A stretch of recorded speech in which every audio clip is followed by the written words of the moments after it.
Hey everyone, today we'll be reviewing the iPad 11 inches 2024 model. We'll be comparing this model with the M2 iPad that it replaces and also see if we can be able to use this as a MacBook replacement. Let's get started.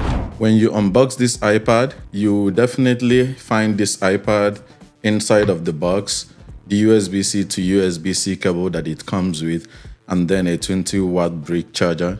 It does not come with any other stuff except the documentation. The unboxing always feels premium as always because this is an Apple product for sure. Now, when we talk about the build spec, the build quality still remains pretty much the same, but there are still some few changes. One of the key changes is that this is the 11 inches iPad, which is now 5.3 millimeters thick, and the 13 inches iPad Pro 2024 is going to start at 5.1 millimeter thick, making this iPad Pro lineup the thinnest Apple design that we have right now. Previously, the M2 iPad Pro is 5.9 inches thin, making it thicker than this by just a very slim, less than 1 millimeter in terms of the thickness. Now, when you talk about the build spec still remains the same, other than now the front camera is now using the landscape orientation, and then at the back, we will talk about the camera changes as well, but they removed one camera and then put in the LiDAR sensor, making it almost a very clean overall design. It's cleaner and more sleek than the previous M2. Again, one thing that makes this iPad stand out is the tandem OLED display that it comes with. This is the most significant upgrade in this particular lineup versus the previous one. The previous one used to have the LCD panels, but this is a tandem OLED display, which means that they binded two OLED screens together and then making it more color accurate and then more appealing, visually when you look at it. In terms of the screen gives us a very high brightness level. Right now, you can now go up to 1600 nits if you are watching HDR content.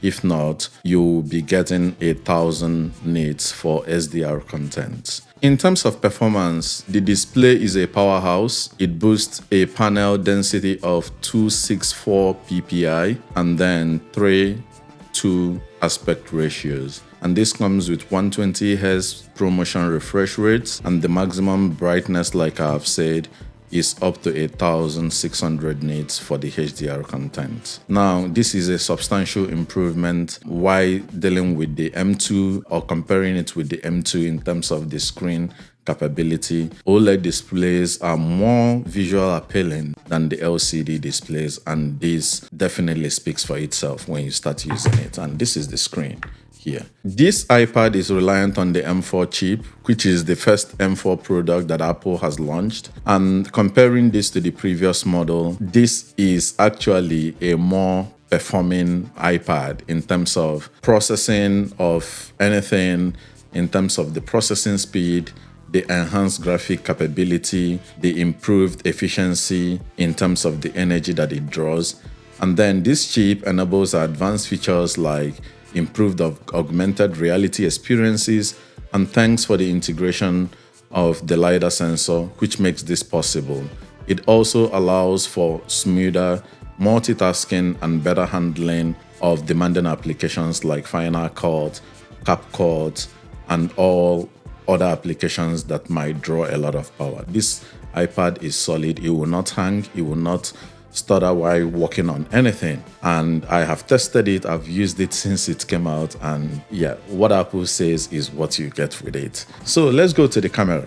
So previously in the M2 MacBook Pro, the iPad came with two cameras with no LiDAR sensor. This iPad 2024 iPad Pro comes with a very simplified camera setup. Now, the rear camera comes with only one camera, a single camera, and then the second camera was replaced by the LiDAR sensor that it integrates to allow it perform some of the augmented reality capability. And then these changes allows for a more sleeker and also while maintaining high quality photography while using this iPad. Personally, I don't use the iPad cameras, but it is also very good to know that if you need it, this iPad will perform very, very well, taking some nice pictures and all that. Now, when you talk about the front camera has been repositioned into the horizontal. It was moved from the vertical integration that it used to have into now a horizontal landscape, so that when you have your iPad in a horizontal landscape,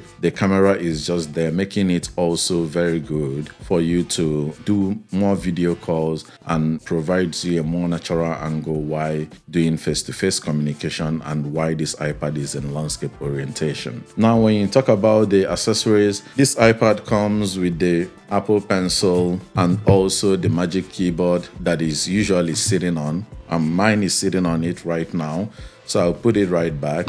But then these accessories are possibly what makes this iPad experience even much more reliable. The 2024 iPad Pro introduces support for the new Apple Pencil Pro, and this is just an upgrade from what the Apple Pencil that we used to have. This Apple Pencil will not work on any other iPad except this new one, and this new Magic Track Keyboard is also compatible with only this particular iPad. The previous ones will not work.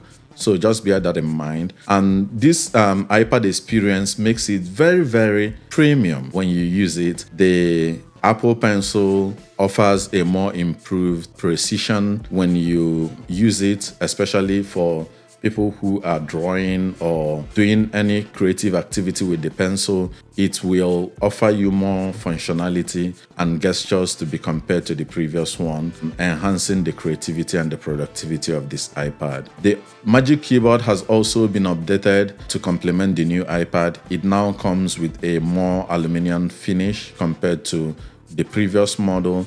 It provides a more comfortable typing experience, and the track keyboard is more responsive, effective, and I would say that this makes this iPad more like a laptop-like device, I would say. The battery life on this 2024 iPad Pro 11 inches is very impressive, and this is just the 11 inches. The 13 Pro I heard is much more impressive than what this supports, and all thanks to the M4 chip and the OLED display that is able to manage efficiently the energy that this battery commands. And as you can expect, you will have longer usage time compared to the iPad Pro M2. In our tests, the new iPad lasts about 12 hours of continuous use, including streaming, browsing, and light productivity tasks. Fast charging is supported, so you can get about 50% in just 30 minutes with the included 20 watts adapter.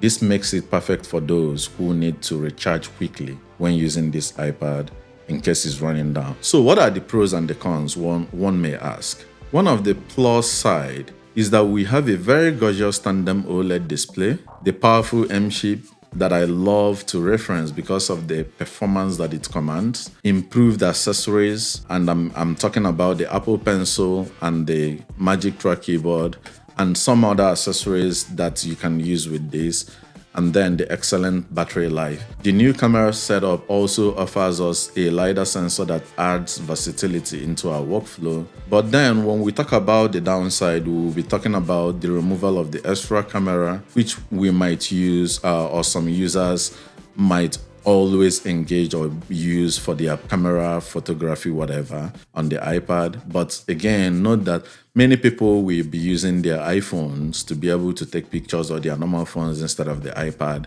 But it's also worth noting that the removal of that second camera is going to definitely not go down well with some. And also the prices of this iPad is a little higher than what it used to be. So when you compare this to the M2, the 2020 model offers a significant upgrade in terms of performance, display quality, accessory integration, And if you're on the fence, these improvements is just tip on the scale in favor of the new model. But then if you want to save some money, save a reasonable chunk of money, and then get almost an experience that is close to this, but I would say 80% close to this, then you can go for the M2 iPad Pro, which can also give you what you need in terms of performance. But if you need more of all these new premium features that this new iPad commands, then I would suggest that you go with this. And to wrap things up, when you compare this to its predecessor,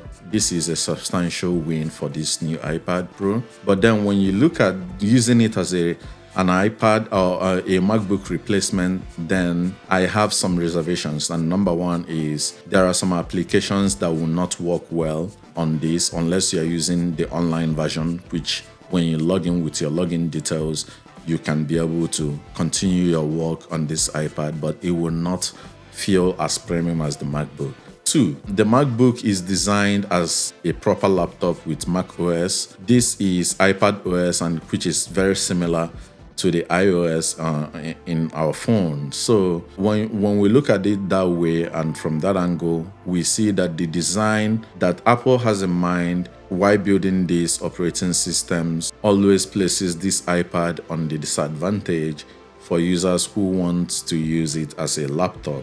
Again, it depends on you and what you do.